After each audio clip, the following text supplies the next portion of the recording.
আসসালামু আলাইকুম রহমতুল্লাহ। প্রিয় দর্শক, আমি যেমন ডাক্তার শফিকুর রহমানের বিরুদ্ধে ছাত্রদলের এই বিক্ষোভ মিছিলটা আপনারা কীভাবে দেখতেছেন একটু কমেন্ট করে জানাবেন।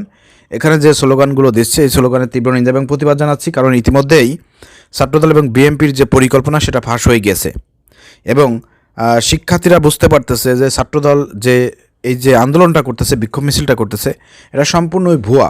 তাদের এত মায়া কান্না দেখেন, নারীদেরকে আপনার বিভিন্ন জায়গাতে হেনস্থা করতেছে, জামাত ইসলামের মহিলা কর্মীদের উপর হামলা করতেছে এবং কর্মীদের ছায়া খুলে নেবে এরকম বক্তব্য বিএনপির লোকজন দিচ্ছে। সেখানে তাদের নারীদের প্রতি হঠাৎ এই ধরনের দরদ উঠলো যে আমির জামান ডাক্তার শফিকুর রহমানের এক্স হ্যান্ডেল যে আইডি আছে, আইডিটি হ্যাক করা হয়েছে এবং সেখান থেকে একটি নারীদেরকে নিয়ে নারী বিদ্বেষী একটা বক্তব্য, একটা পোস্ট করা হয়েছে। প্রিয় দর্শক, সেই পোস্টকে কেন্দ্র করে তারা আন্দোলন করতেছে, অথচ তাদের লোকজন কিন্তু সারা বাংলাদেশের নারী দর্শন করতেছে, হেনস্থা করতেছে, হামলা করতেছে। ছাত্রদলের একজন নেতা গাজীপুরে আপনারা শুনেছেন যে আপনার একজন নারীকে হত্যা করেছে। এগুলো নিয়ে কোনো প্রতিবাদ নাই। অথচ জামাতের আমিরের এক্স হ্যান্ডেল যে আইডি আছে সেটা হ্যাক করে হ্যাকাররা সেখানে নেগেটিভ পোস্ট করেছে। মূলত এই হ্যাকার কারা সেটা কিন্তু আপনারা বুঝতে পারতেছেন, কারা করতেছে।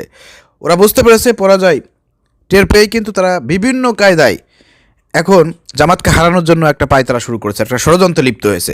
সেই ষড়যন্ত্রের একটা অংশ হচ্ছে আপনার বিভিন্ন জামাতের বড় বড় যেসব পেজ আছে, আইডি আছে, সেগুলো হ্যাক করে সেখানে নারীদের সম্পর্কে নেগেটিভ বার্তা দিচ্ছে। প্রিয় দর্শক, আপনারা জানেন যে এবার সারা বাংলাদেশে নারী ভোটার রয়েছে অর্ধেক, তার 80 থেকে 90% নারীরা জামাতের পক্ষে ভোট দেবে এবং আপনারা দেখেছেন প্রত্যেকটা বিশ্ববিদ্যালয়ের নারী শিক্ষার্থীরাই কিন্তু বেশি ইসলামী ছাত্রশিবিরকে ভোট দিয়েছে।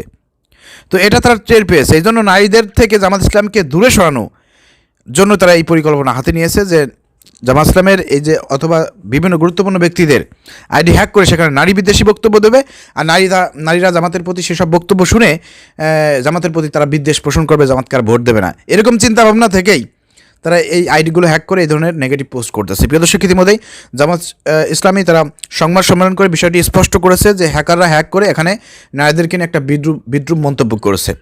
এটা আপনারা ভিডিওটি প্রচুর পরিমাণ শেয়ার করে দেন। এদের যে আন্দোলন জামাত ইসলামের আমিরের বিরুদ্ধে, এটা সম্পূর্ণ ভুয়া একটা আন্দোলন। এই ধরনের আন্দোলন করে ছাত্রদল কিছুই করতে পারবে না। এতে কী হবে? ছাত্রদলের ইমেজ নষ্ট হবে, শিক্ষার্থীরা তো ভুয়া স্লোগান দেবে এবং তাদের আরও ভোট কমবে। আন্দোলন করেন, সমস্যা নাই, স্লোগান দিচ্ছেন দেন, সমস্যা নাই, গণতান্ত্রিক দেশ, যার মতন আন্দোলন করবে। ভুয়া একটা পোস্টকে কেন্দ্র করে যদি আন্দোলন করেন, এতে আপনাদের ইমেজ নষ্ট হবে এবং শিক্ষার্থীরা আপনাদের থেকে মুখ ফিরিয়ে নেবে যে আপনারা কতটা ভণ্ড। আপনারা ভুয়া একটা পোস্টকে কেন্দ্র করে আপনারা আন্দোলন করতেছেন।